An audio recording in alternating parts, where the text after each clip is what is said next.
कि जो आरक्षण का लाभ ले रहे हैं वो योग्य नहीं है, वो अयोग्य होने के बावजूद भी आरक्षण के जरिए उन पदों तक पहुंच जाते हैं जहां तक कि मेरिट में आने वाले जो लोग हैं वो भी नहीं पहुंच पाते हैं।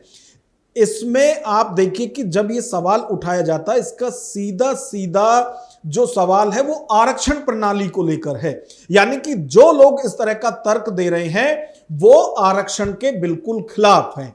अब मैं उनसे ये पूछना चाहता हूं, देखिए मैं आरक्षण के विरोध में हूं या उसके समर्थन में हूं, मैं इस पचड़े में पड़ना नहीं चाहता। मैं सिर्फ ये कहना चाहता हूं कि जो लोग 40% होने पर भी डॉक्टर बन रहे हैं, इंजीनियर बन रहे हैं पैसे के दम पर इसी देश के अंदर, क्या उन पर सवाल नहीं उठाने चाहिए? आज जितने भी बड़े कॉलेज और यूनिवर्सिटी हैं पैसे के दम पर सर्टिफिकेट बांटे जा रहे हैं, डिग्रियां बांटी जा रही हैं। तो जब पैसा देकर 40% वाले लोग डॉक्टर, इंजीनियर और बड़े पदों पर पहुंच सकते हैं, तो फिर आरक्षण के जरिए यदि ऐसे लोग पहुंच भी रहे हैं तो सिर्फ उन पर ही सवाल क्यों उठाए जा रहे हैं? इस पर भी सबको सोचना चाहिए, क्योंकि सिर्फ ये कह देना कि आरक्षण के चलते हुए अयोग्य लोगों को जो सरकारी पद हैं या फिर देश का भविष्य तक सौंपने की भी लोग दावे करते हैं। इसमें मेरा एक और सवाल है कि जो लोग ये कहते हैं कि आरक्षण खत्म होना चाहिए, मैं खुलकर आज आपके साथ कह रहा हूं कि आरक्षण खत्म होना चाहिए, लेकिन अभी आप देखिए कि एक अघोषित आरक्षण भी देश में चल रहा है।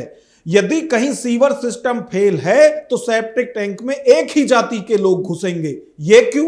क्या ये भेदभाव नहीं है? उसमें भी होना चाहिए कि सामान्य वर्ग के लोगों को भी, जो सफाई कर्मचारी हैं उनकी जॉब मिलनी चाहिए, वो भी जाएं, नाले में उतरे और जो सेप्टिक टैंक है वहां पर सफाई करें। जो सीवर सिस्टम है कई बार लोगों की जान तक चली जाती है, तो मरने के लिए सिर्फ एक ही वर्ग के लोग क्यों हो? वहां से भी तो यह आरक्षण खत्म होना चाहिए कि भाई सेप्टिक टैंक में या फिर सीवर सिस्टम जो ब्लॉक हो जाते हैं उन्हें साफ करने में भी सामान्य वर्ग के लोगों को भी उतनी ही जॉब दी जाएंगी जितने की जो दूसरे वर्ग हैं उनको दी जाती है। तो ये सिर्फ सवाल इस तरह के सियासी तौर पर हमेशा से तैरते हुए दिखाई देते हैं और वो अभी भी दिखाई दे रहे हैं। यदि आरक्षण खत्म करना है तो ये छोटे पॉइंट से लेकर बड़े पॉइंट तक हर मुद्दे पर चर्चा होनी चाहिए और खुलकर होनी चाहिए। अब तो बहुत सारे आरक्षित वर्ग के लोग भी हैं जो कह रहे हैं कि यदि आरक्षण खत्म करना है तो कीजिए, मेरिट के आधार पर आइए,